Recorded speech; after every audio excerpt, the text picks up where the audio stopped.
వాస్తురీత్యా మీ ఇంట్లో ఉన్న ఎలాంటి నెగిటివ్ ఎనర్జీకైనా క్షణాల్లో రెమెడీ ఇవ్వబడును. మీ ఇంటికి ఎలాంటి డ్యామేజ్ లేకుండా తక్షణమే పూర్తి పరిష్కారం.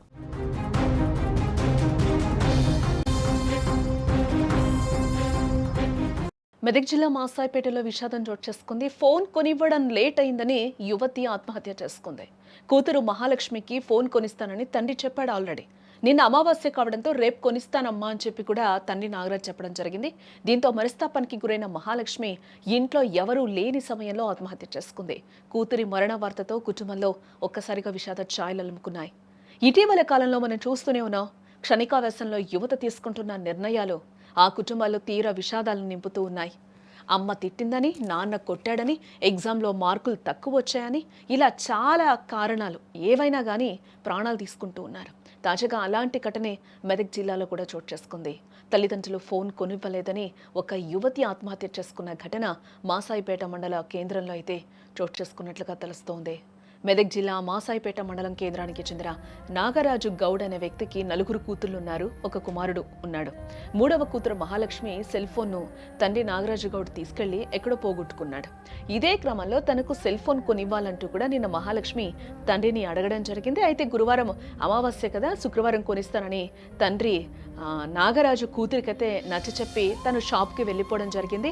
అయితే తండ్రి చెప్పిన నిర్ణయానికి కూతురు మహాలక్ష్మి తీవ్ర మనస్తాపానికి గురైంది. ఈ క్రమంలో ఇంట్లో ఎవరు లేని సమయంలో ఉరివేసుకుని ఆత్మహత్య చేసుకుంది. ఇక కూతురి మరణ వార్త విన్న తల్లిదండ్రులు గుండెలు పగిలేలా రోధిస్తున్నారు.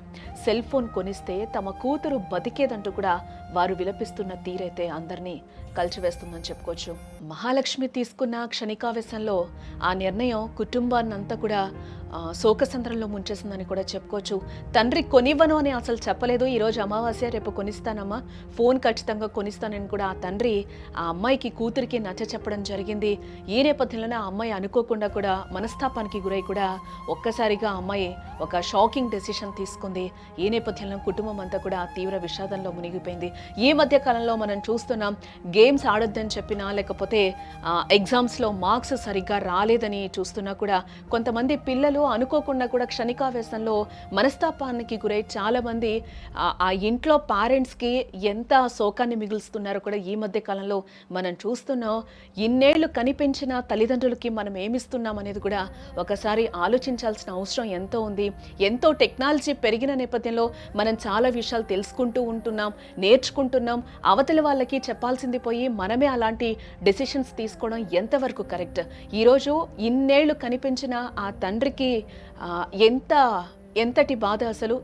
ఆ కుటుంబంలో ఎవరైనా ఈ బాధని తీర్చగలుగుతారా? యువత, ఒక్కసారి మీరు తీసుకునే నిర్ణయాలు ఏ విధంగా ఉంటున్నాయి, ఆ తర్వాత ఎంతమంది బాధపడతారు? కుటుంబంలో ఆ ప్లేస్ను కూడా ఎవ్వరూ రీప్లేస్ చేయని సిచ్యువేషన్ కాబట్టి ఒక్కసారి మీరు తీసుకునే డెసిషన్స్ని ఒక్కసారి ఆలోచించండి.